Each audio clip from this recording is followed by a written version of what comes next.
Isang malaking transport caravan ang isinasagawa ngayon ng mga AUV owner upang iprotesta ang plano ng LTFRB na i-phase out ang mga UV Express na 13 taon na o mahigit pa. May news to go si Isay Reyes live. Isay? Sandra, mahigit kumulang 100 unit owners nga nagtitipon dito sa Quezon Memorial Circle para nga kontrahin ang memorandum ng LTFRB na nagsasaad ng ang mandated na pag-phase out ng mga UV Express units na 13 years old na o mas mahigit pa. Maaari raw na mas dumami pa ang mga kolorum kung ipipilit ng LTFRB na ipatupad ang mandatory phase-out ng mga AUV na modelong 1999 pababa pagpasok ng Enero. Hindi raw kasi kaya ng mga operator na bumili ng mga bagong unit ng madalian, lalo na't napakahirap ng buhay ngayon. Masakit daw para sa mga AUV operators na tila bingi ang gobyerno sa kanilang hiling, gayong handa naman daw silang sumunod sa yearly tests ng LTO kaugnay sa pagiging roadworthy ng kanilang mga pampasadang sasakyan.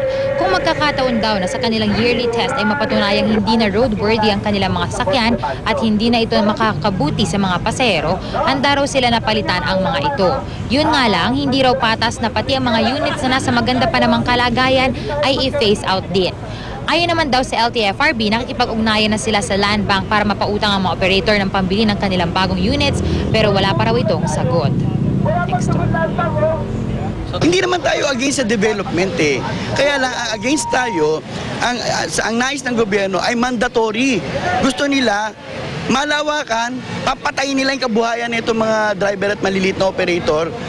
Kung kami itutuloy sa phase out, magpapatuloy pa rin kami mangulurom dahil wala na kami unit na bagong kakayahan. Kung kami ay titigil dito, gutom kami.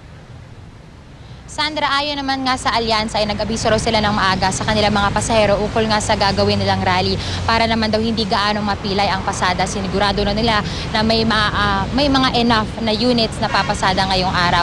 Ang ruta nila ay kukunin nila itong kabuuan ng Quezon Memorial Circle at matapos ay didiretso sila sa LTFRB. Pagkatapos ng 2 to 3 speakers daw ay didiretso na sila sa DOTC sa Ortigas. Sandra? Maraming salamat, Isay Reyes.